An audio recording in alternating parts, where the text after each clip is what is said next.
Especialista en derechos fundamentales. Analía, buen día, ¿cómo estás? Buenos días, José Luis, ¿cómo estás? Muy bien. Bien, bueno, acá llevando un día más en esta enorme montaña rusa que es la Argentina, Sí, y como tantos otros intentando poner un tip en lo que viene. Justamente hoy, en un bloque anterior comenté el tema de esta cuestión que grafica una vez más la dramática situación de la educación en la Argentina, con un sí, informe que dice que analizando las pruebas PISA, el decil más alto de la sociedad registra una pavorosa reducción del acceso educativo de muchos jóvenes, es sí, decir, aquellos que no se puede decir que no aprenden porque no comen, que no aprenden porque la situación social, que no aprenden. Definitivamente el problema de nuestra educación está en el sistema, está en el esquema y está en la concepción ideológica de qué es educar, ¿no?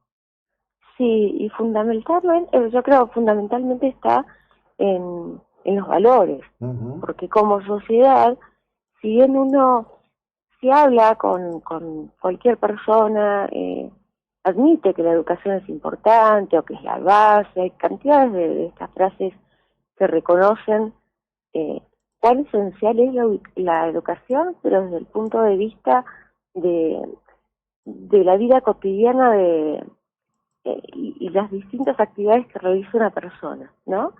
Ujú. El valor de la escuela, pero sin embargo, en los hechos, ¿sí? En el discurso, la educación es importante, pero en los hechos, como sociedad, cada vez que, bueno, por las últimas décadas, ¿no? Ujú. Cada vez que uno hace una encuesta y pregunta cuáles son los temas que preocupan a la sociedad, suele estar primero o la inflación o la inseguridad, generalmente una cuestión económica que está primero en la lista de preocupaciones. Y la educación nunca figuraba, Ujú. nunca llegaba a tener entidad como para que las encuestadoras lleguen a mencionar la educación como un tema en agenda.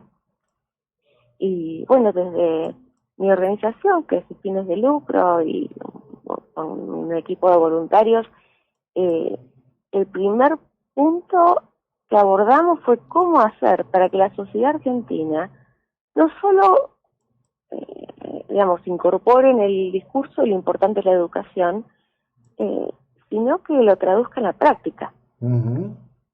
Sí, sí. Y una de las cosas que a mí me pareció muy sorprendente, y eso lo hablamos en otras oportunidades con Mm. usted, es un aspecto especial, específico de la educación, que es la falta de educación cívica. Claro, absolutamente. Porque más allá de, bueno, yo por ahí no adhiero a teorías conspirativas, Mm. yo no creo que la falta de educación cívica, o que es una materia que prácticamente no está incorporada hoy como hace 30 años en el programa habitual de un chico o un alumno del secundario. Pero sin embargo, los efectos en la vida adulta, pero en la habilidad de ese chico de poder defender sus derechos, Mm. de hacerse valer como persona, como ser único, irrepetible, eh, está afectada por el hecho de carecer de esa educación cívica. Claro, totalmente. Eh, y le quiero mencionar un ejemplo específico porque fue absolutamente conmovedor. Eh, si cualquier indicador que nosotros veamos de Argentina hoy, la degradación de la democracia, bueno, más allá de los indicadores económicos, ¿no? O sea, Ujú. ingreso per cápita, pobreza, pero si vamos a indicadores que tienen que ver con qué valoramos como nación, nos damos cuenta, porque es una conclusión prácticamente lógica, que los niveles de pobreza que sufrimos hoy están directamente relacionados con decisiones que tomó esa masa de gente que está hoy eh, bajo la línea de pobreza, ¿sí? Eh, Provincia por provincia, y si vemos el país, y pensamos en qué tipo de decisión electoral toma la gente, por ejemplo. no podemos decir que en Formosa hay democracia No. y que la gente elige libremente quién los gobierna. No tiene ni sentido celebrar el acto electoral. Y, sí sabemos que está, hay feudos provinciales donde... Sí. Digamos, a ver, para decirlo de esta sí, manera, en el caso de Formosa, Gildo Ifrán, que además tiene su sí, origen como militante en el PCR, Partido Comunista Revolucionario de inspiración maoísta, sí, actúa como ideológicamente es. Lukashenko se está presentando ahora en Bielorrusia por séptima vez y todos saben que no puede ganar otro que no sea Lukashenko, como no podía ganar otro que no sea Putin en Rusia, como sí. no pudo ganar otro que no sea Ortega en Nicaragua, o no podrá ganar otro que no sea Maduro en Venezuela, que hasta están secuestrando en la calle a aquellos que forman parte de la oposición. Sí, Eso está sí, no, claro. Bueno, eso es sí, una... no son democracias. Ni siquiera antes se hablaba de la democracia puramente electoral, o sea, cuando una democracia se degradaba hasta el punto en que solo celebraba elecciones.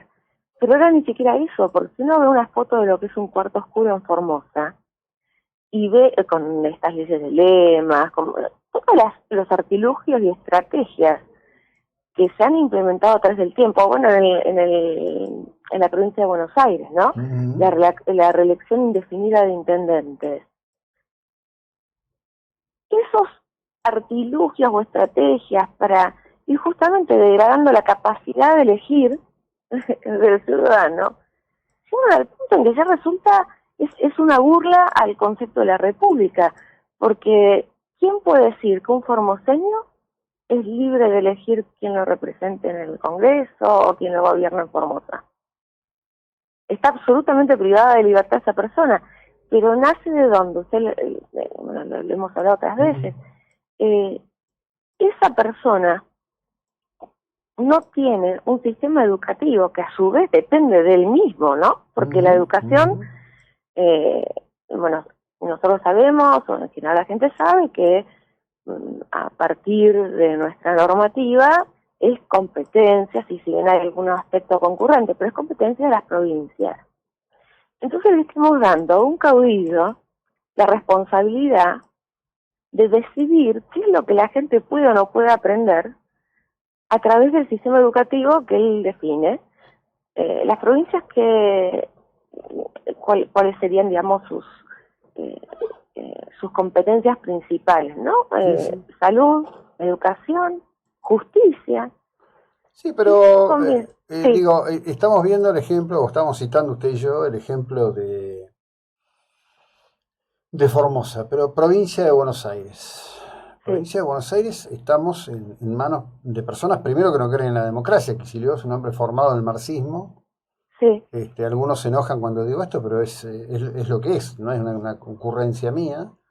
sí, Y tenemos la educación destruida, la seguridad inexistente, la vida en la provincia de Buenos Aires es una ruleta rusa, el tambor gira todo el tiempo, no sabemos a quién le va a tocar. sí, Y la salud pública, bueno, nada, estamos a nivel de Angola con la salud pública en la provincia de Buenos Aires, sí. esto es así. Así que bueno, nada, como siempre un placer planteando esto porque, digo, lo que tenemos es la palabra y será la palabra la que vaya conformando las ideas y las ideas en algún momento serán las que conformarán encontrar las políticas que den respuesta y salida a todo esto. Analía, como siempre, muchas gracias, muy amable. Gracias, José Luis. Aprovecho para mencionar, antes Dígame. de cerrar, que ayer fue 20 de marzo, ¿sí? Se Ujú. cumplieron 4 años. Del encierro.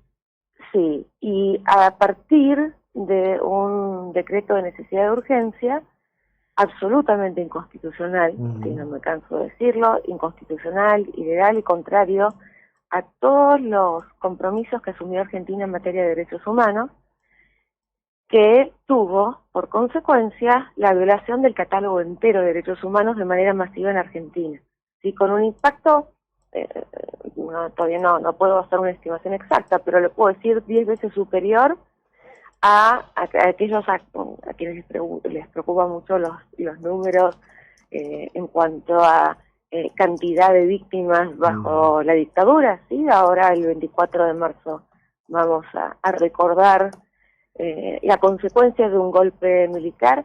Bueno, en Argentina no tuvimos un golpe militar hace 4 años. Tuvimos un presidente democrático, formalmente democrático, como dijimos en Inscrano, en la provincia de Buenos Aires, donde no hay alternancia, que asumió una conducta absolutamente autocrática, porque quiero recordar, disculpe, le tomo este momento, pero recordarle a la gente que nos escucha, que en ese mismo decreto prácticamente el efecto era cerrar el Congreso y cerrar la justicia, ¿sí?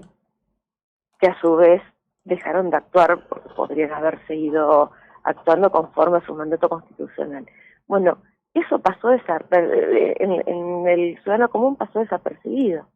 Y hoy estamos viendo las consecuencias, porque hablamos de educación, pero la emergencia educativa que generó el haber cerrado las escuelas 2 años es prácticamente irreversible en cuanto al daño irreparable que causó. Sí, eso tendría un solo modo, que es, digamos, poner el acento en tener una política concreta en educación que tienda a buscar una respuesta.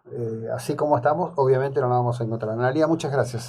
Gracias, excelente tenerlo presente. Que tenga un buen día. Igualmente, muchas gracias. Bueno, seguimos en un instante, es la hora 8:14. Justamente el gobierno dará voucher de hasta 27.000 pesos